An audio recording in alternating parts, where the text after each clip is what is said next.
তোমরা সবাই ভালো আছো? আসলে গতকাল নেটের কিছু সমস্যার কারণে আমি তোমাদের পড়াটা সঠিকভাবে দেখাতে পারিনি। আমার উদ্দেশ্য ঠিক ছিল, কিন্তু হয়তো বা পড়াটা তোমরা দেখতে পারো নাই। আজ এই কারণে ওই পড়াটা থেকে আমি আবার শুরু করি। আসলে আমি শুরু করতে চাইছি অষ্টম অধ্যায়।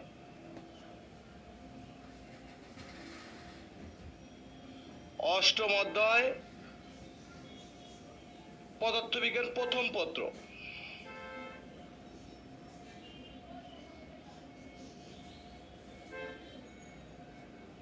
আমি কি বললাম তোমাদের? অষ্টম অধ্যায় পড়াবো পদার্থবিজ্ঞান প্রথম পত্র। যেহেতু সাদিক স্যার দ্বিতীয় পত্র দিয়ে শুরু করছে, আমি তোমাদের প্রথম পত্র দিয়ে শুরু করতেছি। এই অধ্যায়টার নাম হলো পর্যায় ভিত্তিক গতি। সবাই আবার একটু খেয়াল করো, তাহলে আমি কোন অধ্যায় পড়াতে চাচ্ছি? পর্যায় ভিত্তিক গতি। পর্যায় ভিত্তিক গতি। দেখো, কারো দেখতে সমস্যা হলে বা কোনো কিছু হলে মেসেজ করে জানালে আমি তোমাদের এটা আরো স্পষ্ট করে দেখাতে চেষ্টা করব। তাহলে আমি কোনটা শুরু করতেছি বলতো? পর্যায় ভিত্তিক গতি। অধ্যায় হলো কি? অষ্টম পদার্থবিজ্ঞান প্রথম পত্রের। হ্যাঁ, আমি তোমাদের এই অংশটা বোঝাবো। এই অধ্যায় বোঝাতে গেলে এই অধ্যায়ের রাবাত কোনো সমস্যা হয়েছে?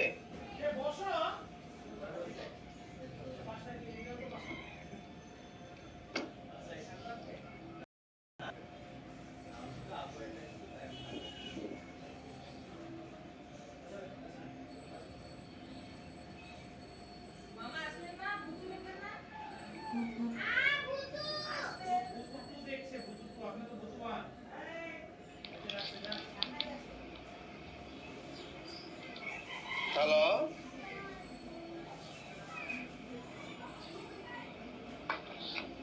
হ্যালো।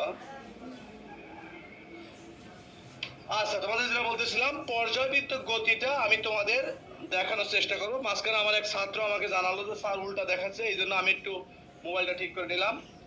পর্যায়ভিত্তিক গতি বোঝানোর জন্য আগে এই অধ্যায় আসলে গুরুত্বপূর্ণ কি জিনিস বা কোন বিষয় নিয়ে আমরা আলোচনা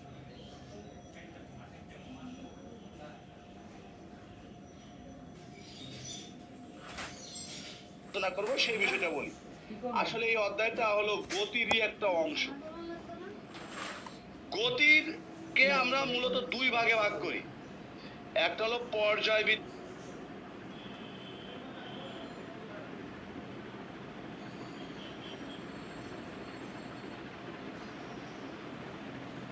গতি, পর্যায় ভিত্তিক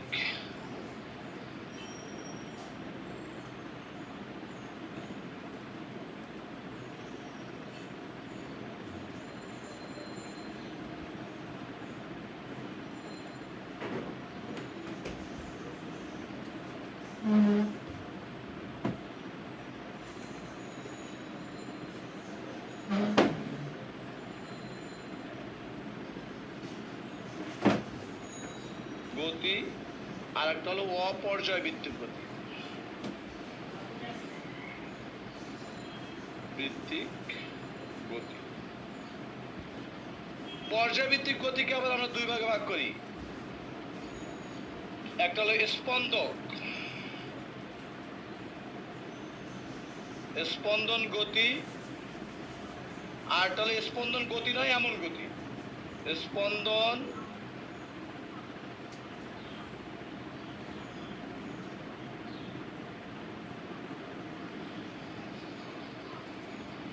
গতি নয় এমন গতি।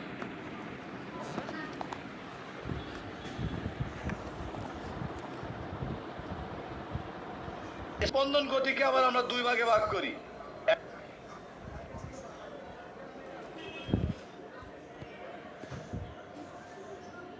একটা হলো সিম্পল হারমোনিক মোশন বা সরল সন্ধিত স্পন্দন গতি। আমার এখানে জায়গা নেই বলে আমি সংক্ষেপে লিখলাম ভাই।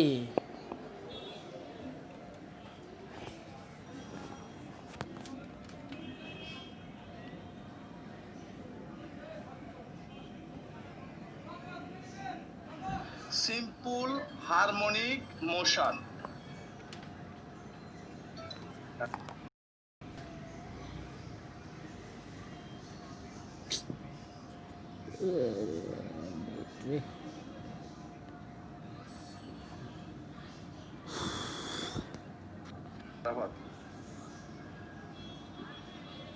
সুদা হয়েছে তো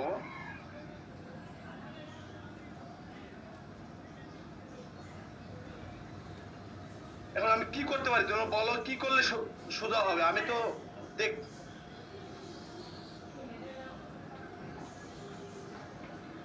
আমি তো দিলাম রে বাবা আসলে কি হবে বলবো তাহলে রোটেট তো সবই দিলাম এমনি দেখা যায় তো উল্টা তো দেখার কোনো সুযোগ নেই রে বাবা আমি তো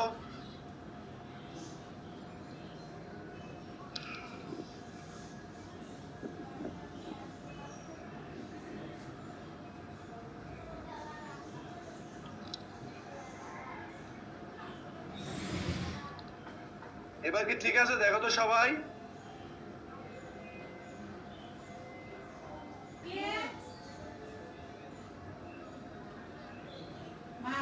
হ্যাঁ ঠিক আছে রে বাবা এবার কি উল্টা দেখায়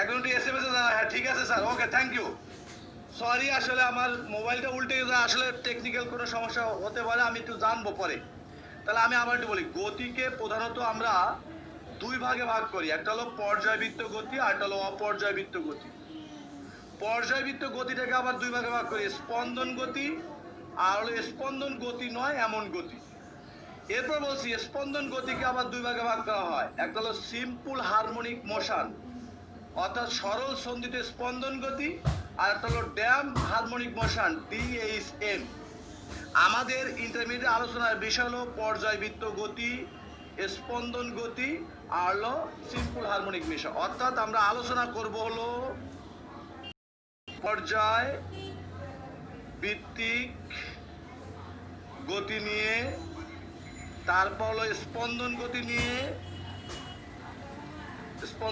নিয়ে আর হলো কি বললাম আমি আর একটা হলো আমি সিম্পল হারমোনিক মোশন মানে সংক্ষেপে লিখলে হলো SHM তাহলে আমি আবার বলি আমরা আলোচনা করব কয়টা বিষয় নিয়ে পর্যায়বৃত্ত গতি তারপর হলো স্পন্দন গতি আর হলো সিম্পল হারমোনিক মোশন নিয়ে সিম্পল হারমোনিক মোশন মানে জানো কি সরল সন্ধিত স্পন্দন গতি প্রথমে আসি পর্যায়বৃত্ত গতি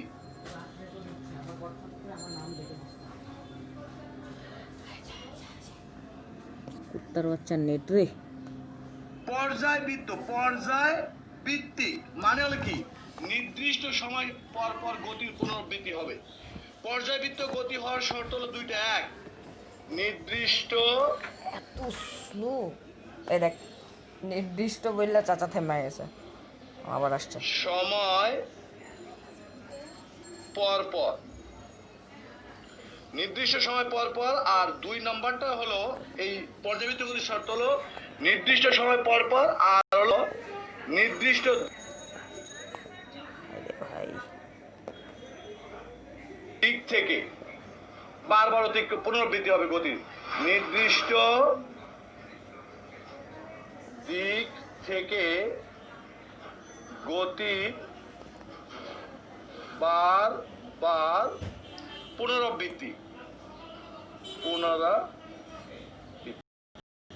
অর্থাৎ যদি এমন হয় যে গতিপথে সে একই দিক থেকে বারবার ঠান্ডা খাইস না এখন অতিক্রম করে তাহলে আমরা তাকে বলবো পর্যায়ভিত্তিক গতি যেমন ঘড়ির কাঁটা আছে না ঘড়ির কাঁটা কি করে খেয়াল করতো এই হলো ঘড়ির কাঁটা কেন্দ্র থেকে এখানে 12 থাকে এখানে 6 থাকে এক পাশে 3 আর এক পাশে 9 এখানেও থাকে এখানে থাকে এইভাবে তাই না এটা যখন এভাবে ঘুরতে থাকে দেখো নির্দিষ্ট সময় পর পর যদি সেকেন্ডের কাঁটা হয় তাহলে 60 সেকেন্ড পর পর বা 1 মিনিট পর পর এখানে আসে এবং একই দিক থেকে আসে তাহলে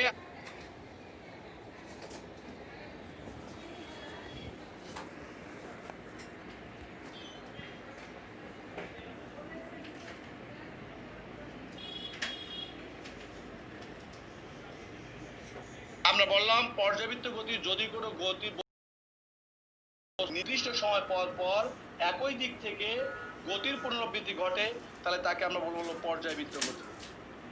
আর বাকি যা আছে সব হলো অপর্যাবৃত্ত গতি। তাহলে পর্যাবৃত্ত গতির শর্ত হলো কয়টা? নির্দিষ্ট সময় পর পর আর নির্দিষ্ট দিক থেকে গতির বারবার মানে পুনরাবৃত্তি হতে হবে। একই দিক থেকে গতির কি হতে হবে? পুনরাবৃত্তি হতে হবে। ঠিক আছে, এটা হলো আমাদের পর্যায়বৃত্ত গতি। তাহলে পর্যায়বৃত্ত গতির শর্ত হলো দুইটা, এক নির্দিষ্ট সময় পর পর আর নির্দিষ্ট দিক থেকে গতির বারবার পুনরাবৃত্তি হতে হবে। মানে এই যে সার্কেল আকারে ঘুরতেই থাকলো।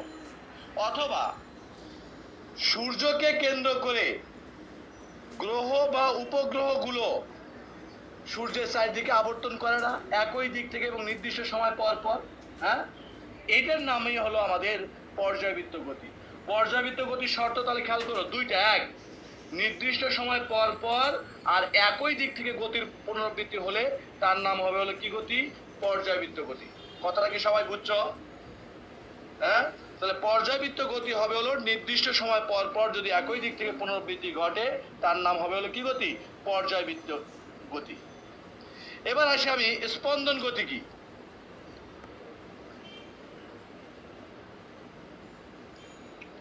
সবাই একটু খেয়াল করো, আমি বলছি স্পন্দন গতি। স্পন্দন গতি হলো এমন হবে গতিপথের অর্ধেক সময় সে যেদিকে যাবে বাকি অর্ধেক সময় সে পূর্ব গতির বিপরীত দিকে যাবে। কথাটা কি বললাম? একটু খেয়াল করো, বলছি যে গতিপথের অর্ধেক সময় সে যেদিকে যাবে বাকি অর্ধেক সময় সে পূর্ব গতির বিপরীত দিকে যাবে।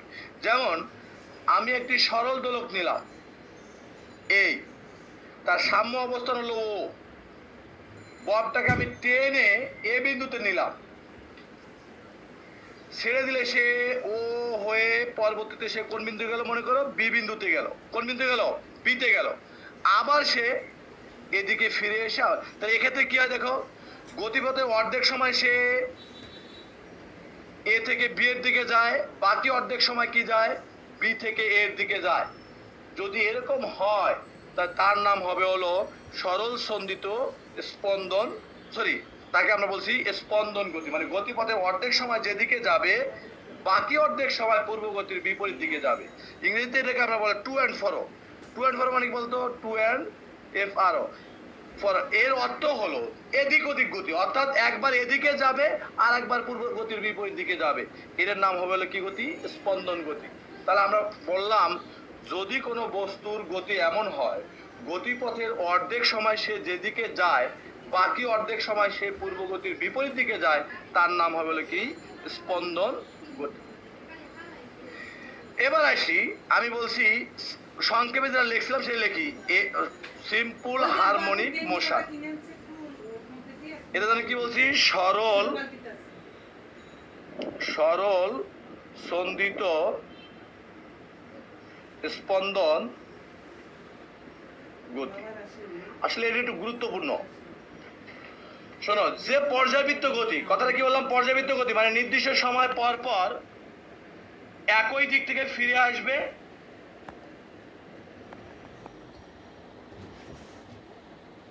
কে মা? এবং নির্দিষ্ট সময় দিক থেকে যে পর্যায়বৃত্ত গতি হুকের সূত্র মেনে চলে। কার সূত্র মেনে চলে? হুকের সূত্র মানে জানো কি?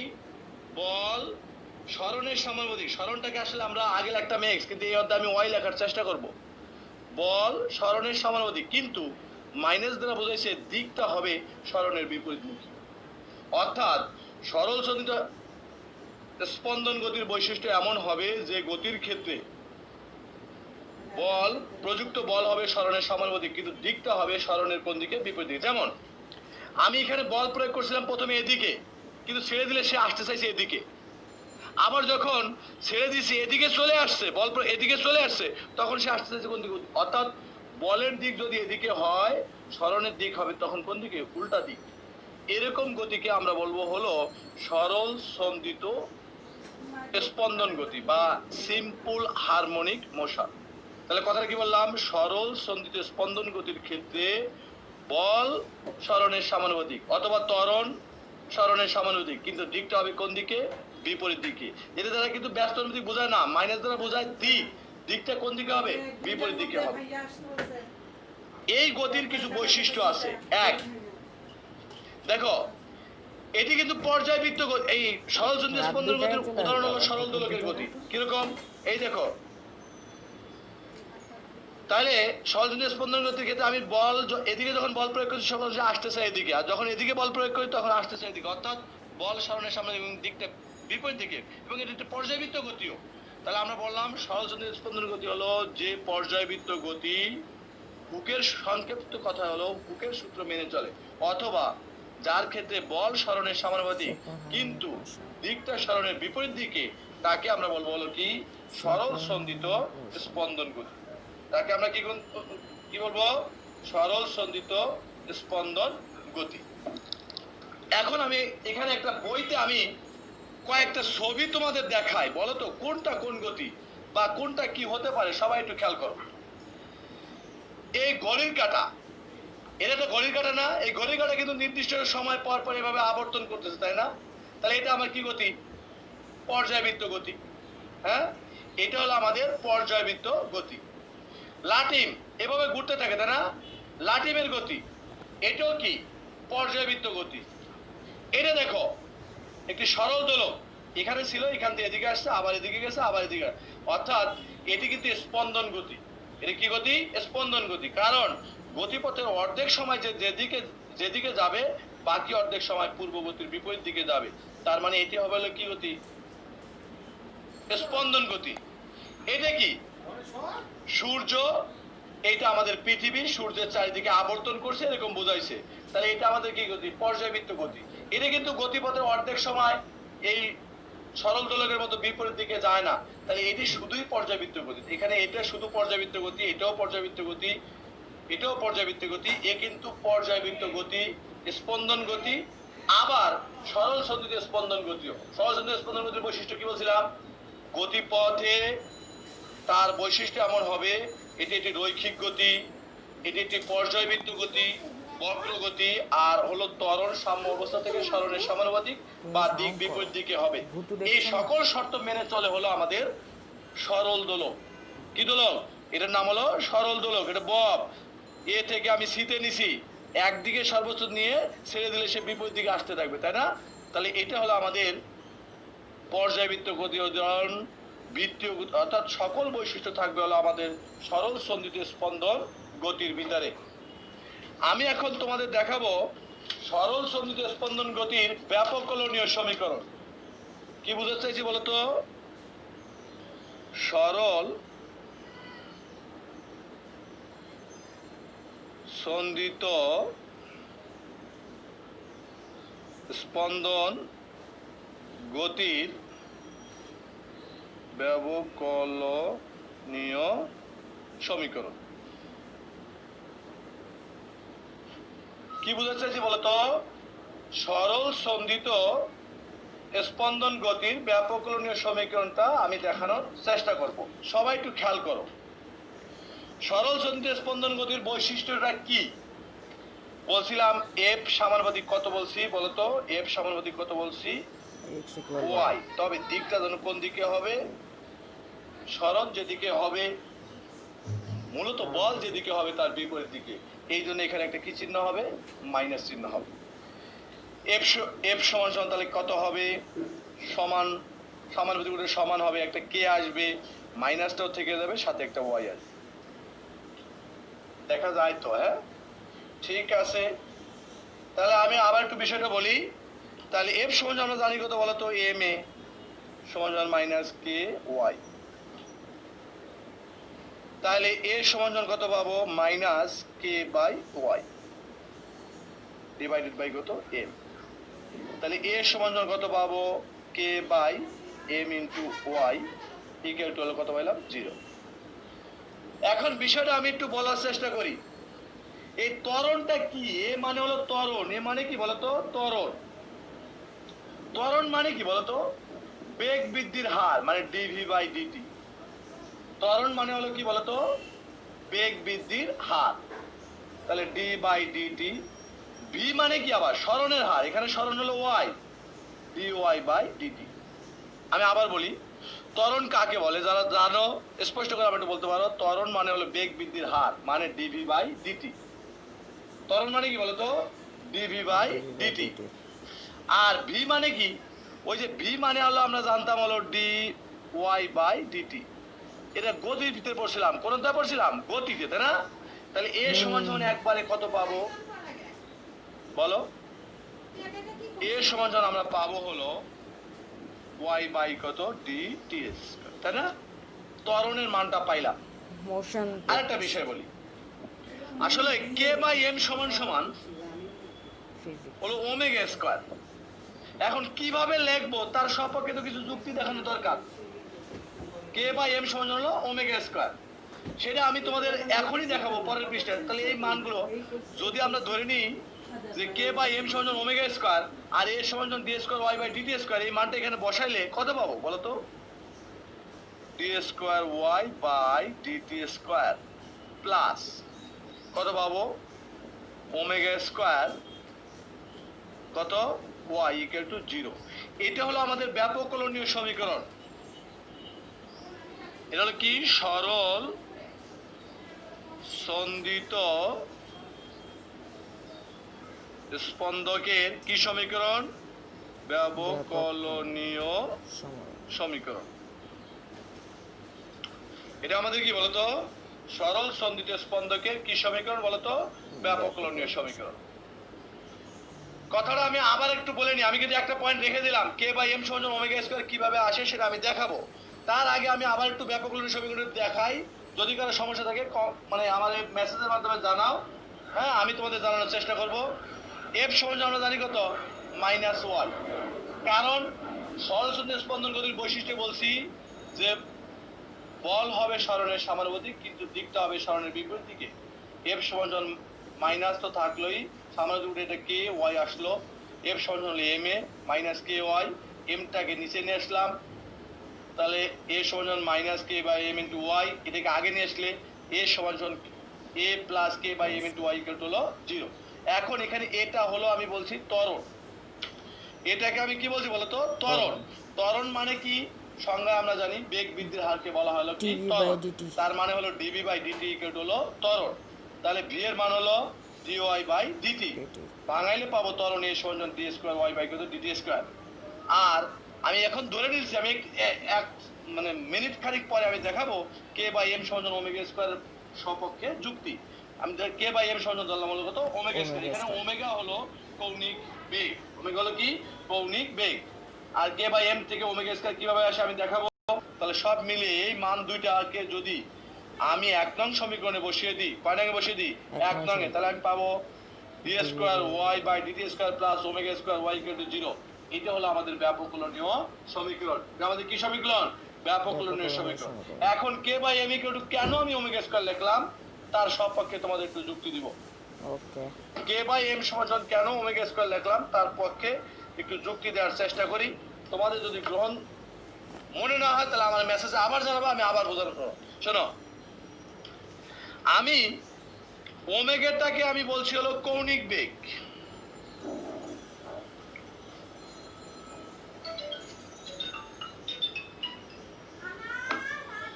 ওমেগাটাকে আমি কি বললাম?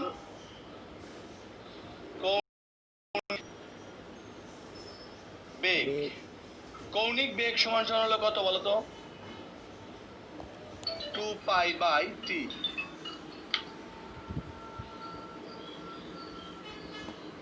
কৌণিক বেগ সমান কত পাইলাম বলতো? 2 পাই বাই টি। এখন দেখো 2 পাই এর কিন্তু কোনো মাত্রা নেই। 2 পাই এর কোনো মাত্রা আছে? 2 পাই এর কোনো মাত্রা নেই। তাহলে আমি মাত্রা সমীকরণের সাথে ব্যাখ্যা দিতেছি। কিসের সাথে ব্যাখ্যা দিচ্ছি? মাত্রা সমীকরণ বা মাত্রার সাহায্যে। ওমেগা সমান হলো কৌণিক বেগ। কৌণিক বেগ মানে হলো 2 পাই বাই কত? টি। 2 পাই বাই হলো কত? টি। তাহলে এর কোনো একক নেই। 1 বাই টি, এটা 3 বার টি, তাই না? তার মানে 3 ইনভার্স পাইলাম। তাহলে কৌণিক বেগের মাত্রা পাইলাম হলো কত? 3 ইনভার্স। তাহলে ওমেগা স্কয়ারের এককটা কি হবে? মাত্রাটা কি হবে? কত বলো তো? 3 ইনভার্স 2, কারণ এর স্কয়ার। তাহলে ওমেগা স্কয়ারের মাত্রা আমি পাইছি কত? 3 ইনভার্স 2। 3 ইনভার্স কত পাইছি? 2। এখন আমি আসি কে এর মাত্রা কত।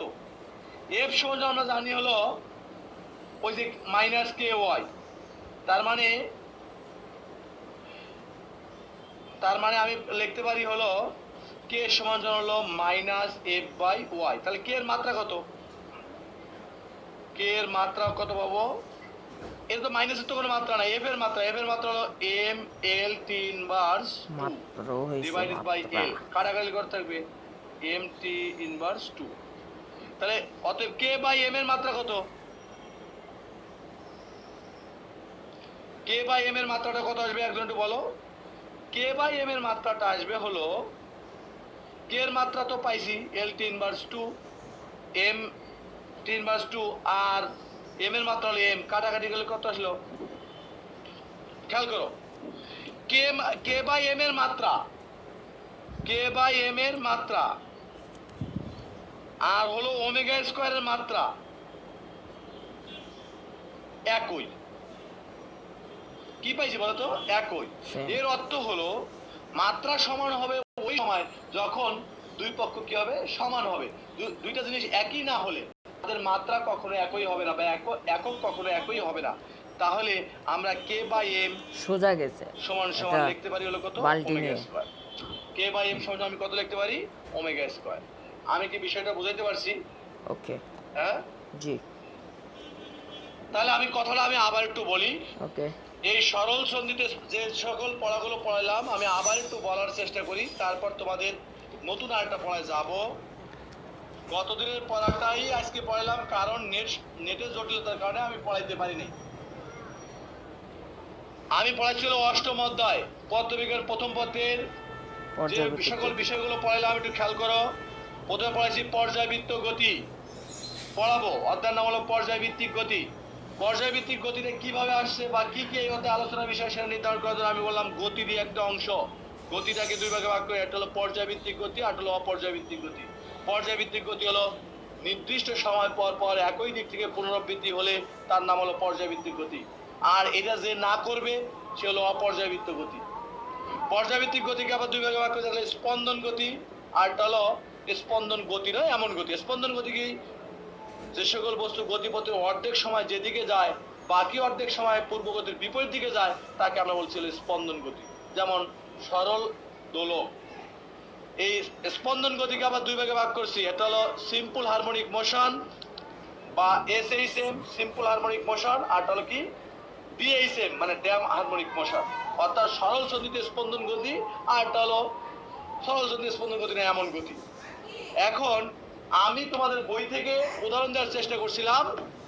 একটা পৃষ্ঠায় আমাদের কয়েকটা ছবি আছে, এটা হলো ঘড়ি, এটাকে আমি বলছিলাম হলো কি গতি, পর্যায়বৃত্ত গতি। এটাও পর্যায়বৃত্ত গতি, এটা স্পন্দন গতি আবার সরল সন্ধিতে স্পন্দন গতিও, আর এটা হলো কি শুধু পর্যায়বৃত্ত গতি। এরপরে আমি বলছি সরল সন্ধিতে স্পন্দন গতির কয়েকটা বৈশিষ্ট্য ছিল।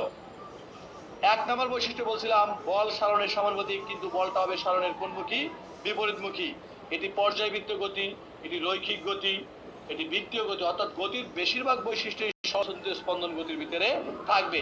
আর তার একটা উদাহরণ বলছিলাম সরল দোলকের গতি।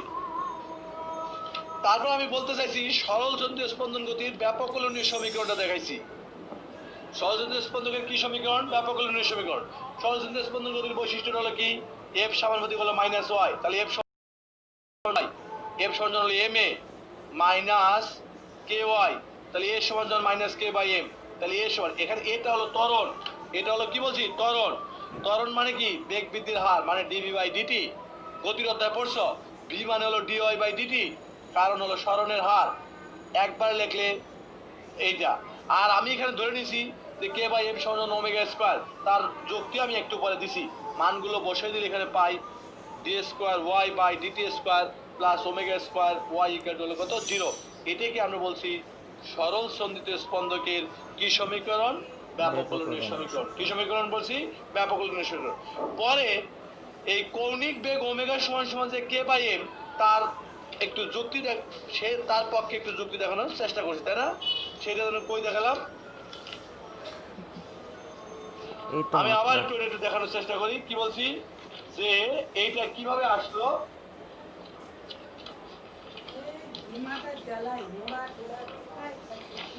ওই যে এই দেখো কৌণিক বেগ ওমেগার সমান আমরা কত জানি? কৌণিক বেগ ওমেগার সমান হলো 2 পাই বাই টি। এখন এটার এক মাত্রা কত হবে? তাহলে ওমেগা এর মাত্রা কত হবে? 1 বাই টি। 1 বাই টি মানে টি ইনভার্স। তাহলে ওমেগা স্কয়ার, ওমেগা স্কয়ারের মাত্রা কত? টি ইনভার্স 2। আবার এর সমান হলো মাইনাস কে বাই ওয়াই। তাহলে এখান থেকে আমি পাই কে এর মাত্রা বাই করছি এম টি ইনভার্স 2, আর কে বাই এম এর মাত্রা এম কাটা গেলে টি ইনভার্স 2 পাইছি। তাহলে কে বাই এম এর মাত্রা আর ওমেগা স্কয়ার, দেখো ওমেগা স্কয়ারের মাত্রা হলো টি ইনভার্স 2 আর কে বাই এম এর মাত্রা হলো ওমেগা স্কয়ার, অর্থাৎ কে বাই এম আর হলো ওমেগা স্কয়ার এরা কি একই। তার অর্থ হলো কৌণিক বেগ সমান হলো কে বাই এম। দুইটা জিনিসের মাত্রা সমান হওয়ার অর্থ তারা একই রাশি, তাহলে তাদের মাত্রা সমান হওয়ার কথা বা অনুরূপ রাশি। তার মানে সহজন্দ্রীয় স্পন্দকের ব্যাপককলনীয় সমীকরণ হলো D square Y by DT square plus omega square Y equal to কত? 0। শোনো, তোমাদের আজকে এটুকুই রাখতে হবে ক্লাসের। তোমরা সবাই ক্লাসগুলো একটু মনোযোগ দিয়ে করবা, আর যার যেখানে সমস্যা দেখা দিবে আমারে জানাবা। আমি